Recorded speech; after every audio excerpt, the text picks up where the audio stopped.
സ്നേഹമുള്ളവർ, കുറച്ച് വർഷങ്ങൾക്ക് മുമ്പാണ് ഒരു യാത്രക്കിടയിൽ ഒരു ചെറിയ അപകടമുണ്ടായി. വഴിയരികിൽ അങ്ങനെ വണ്ടി ശരിയാക്കാൻ വരുന്നവരെയും പ്രതീക്ഷിച്ച് നിൽക്കുമ്പോൾ അതുവഴി ഇങ്ങനെ കടന്നുപോയ മിക്ക യാത്രക്കാരും വണ്ടി നിർത്തി എന്നോട് ചോദിച്ചു, എന്തെങ്കിലും അപകടം പറ്റിയോ, എന്തെങ്കിലും സഹായം ആവശ്യമാണോ? അപ്പോൾ ഞാൻ അവരോട് പറഞ്ഞു, വണ്ടി നന്നാക്കുവാനായിട്ട് ആളുകൾ ഇപ്പോൾ വരും, ഞാൻ അവരെ അറിയിച്ചിട്ടുണ്ട്. അങ്ങനെ കുറച്ച് സമയം കടന്നുപോയി.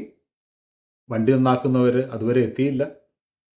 പതുക്കെ നേരം ഇരുട്ടുവാനും തുടങ്ങി. അപ്പോൾ പെട്ടെന്ന് ഒരു കാറ് എൻ്റെ മുമ്പിൽ വന്നു നിന്നു. അതിൽ നിന്നും ഒരു പുരുഷനും സ്ത്രീയും ഇറങ്ങി വന്നു. എന്നിട്ട് ചോദിച്ചു, എന്താ ഇവിടെ നിൽക്കുന്നത്, എന്തു പറ്റി? ഞാൻ പറഞ്ഞു, വണ്ടിക്ക് ചെറിയൊരു പ്രശ്നമുണ്ട്. പക്ഷേ ഞാൻ വണ്ടി റിപ്പയർ ചെയ്യുന്നവരെ അറിയിച്ചിട്ടുണ്ട്, അവരിപ്പോൾ വരും. അപ്പോൾ അയാൾ പറഞ്ഞു, സാരമില്ല, നമുക്കത് ശരിയാക്കാം. പെട്ടെന്ന് തന്നെ അയാളുടെ ഫോൺ എടുത്ത് അയാളുടെ സുഹൃത്തിനെ വിളിച്ചു. ഏതാനും നിമിഷങ്ങൾക്കുള്ളിൽ അയാളുടെ സുഹൃത്ത് വന്നു, എന്നെ സഹായിച്ചു. ഞാൻ തിരികെ വീട്ടിലേക്ക് വരികയും ചെയ്തു. എനിക്ക് തോന്നുന്നത് ഇതുപോലെയുള്ള മനുഷ്യർ അപ്രതീക്ഷിതമായിട്ട് നമ്മുടെ അത്യാവശ്യ സന്ദർഭങ്ങളിൽ നമ്മൾ കണ്ടുമുട്ടാറുണ്ട്. നമ്മൾ പെട്ടെന്ന് രോഗാവസ്ഥയിലാകുമ്പോൾ, നമുക്കെന്തെങ്കിലുമൊക്കെ അപകടങ്ങളുണ്ടാകുമ്പോൾ വളരെ പെട്ടെന്ന് നമ്മുടെ ചുറ്റും ഓടിക്കോടുന്ന മനുഷ്യരിൽ പലരും നമുക്ക് പരിചയമില്ലാത്തവരൊക്കെ ആയിരിക്കാം. നമ്മെ സഹായിക്കുവാനായിട്ടുള്ള അവരുടെ ശ്രമം, അവരുടെ നല്ല വാക്കുകൾ, അതൊക്കെ നമ്മളെ ഇങ്ങനെ ജീവിതത്തിൽ ശക്തിപ്പെടുത്തുന്നുണ്ട്. ജോസഫും മേരിയും ഇതുപോലുള്ള ഒരു അനുഭവത്തിലൂടെയാണ് യേശുവിൻ്റെ സമർപ്പണ വേളയിൽ കടന്നു പോകുന്നത്.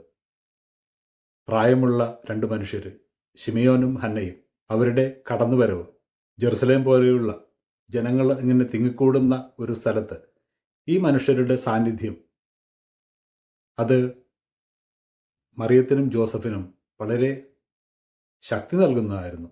മാത്രമല്ല, അവരുടെ വാക്കുകൾ മറിയവും യോസഫും കേട്ട, മാലാഖമാരിൽ നിന്നും കേട്ട വാക്കുകളുടെ ഒരു പൂർത്തീകരണമായിരുന്നു, അല്ലെങ്കിൽ അതിൻ്റെ തുടർച്ചയായിരുന്നു. യേശു മിശിഹയാണ്, എന്നാൽ ഈ പുത്രൻ പലരുടെയും ഇടർച്ചയ്ക്ക് കാരണമാകും.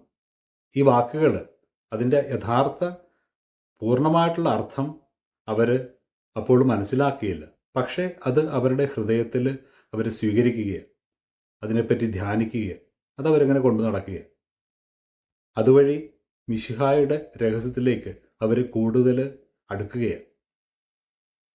ഈ അനുഭവത്തിൽ ശിമയോനും ഹന്നയ്ക്കും വളരെ പ്രധാനപ്പെട്ട പങ്ക് വഹിക്കുവാനുണ്ട്.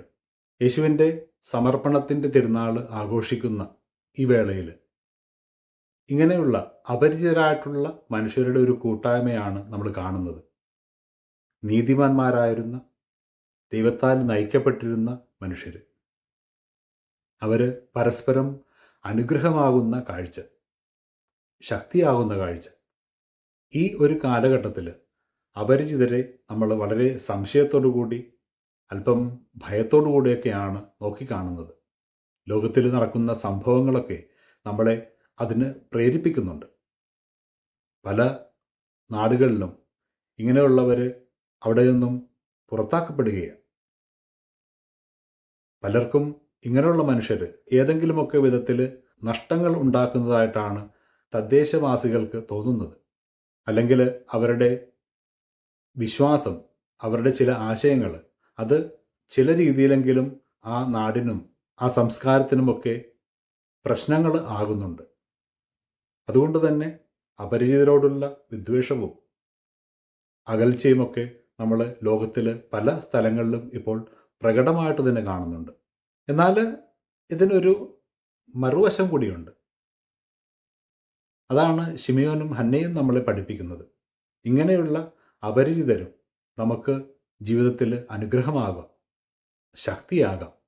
ശിമയോനും ഹന്നയ്ക്കും അവരുടേതായിട്ടുള്ള ജീവിത അനുഭവങ്ങളുണ്ടായിരുന്നു, ജീവിതത്തിലെ പ്രശ്നങ്ങളുണ്ടായിരുന്നു.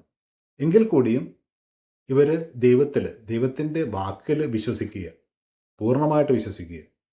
അതുകൊണ്ട് തന്നെ അവർ പറയുന്നു, ജീവിതത്തിൽ ഒരിക്കലും നമ്മൾ നിരാശപ്പെടരുത്, വിശ്വാസം കൈവിടരുത്. ദൈവം നിൻ്റെ അടുത്തേക്ക് വരും, ദൈവത്തെ നീ അറിയും, അനുഭവിക്കും.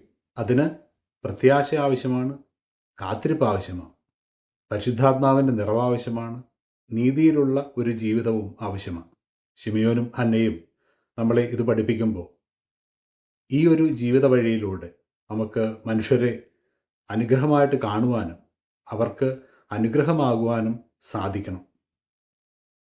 മനുഷ്യരെ മുൻവിധിയോടുകൂടി കാണാതിരിക്കുവാനും, മറിയത്തിൻ്റെയും ജോസഫിൻ്റെയും പോലെ ജീവിതത്തിൽ സംഭവിക്കുന്ന കാര്യങ്ങളെ സമചിത്തതയോടുകൂടി മനസ്സിലാക്കുവാനും അതിൽ നിന്നും കൂടുതൽ കൂടുതൽ കാര്യങ്ങൾ പഠിക്കുവാനും നമുക്ക് സാധിക്കട്ടെ. നമുക്ക് പരസ്പരം മാനവികതയിലും നന്മയിലും സ്നേഹത്തിലും ശക്തിപ്പെടുത്താം. അതിന് ദൈവം നമ്മെ എല്ലാവരെയും സമൃദ്ധമായിട്ട് അനുഗ്രഹിക്കട്ടെ. ആമേൻ.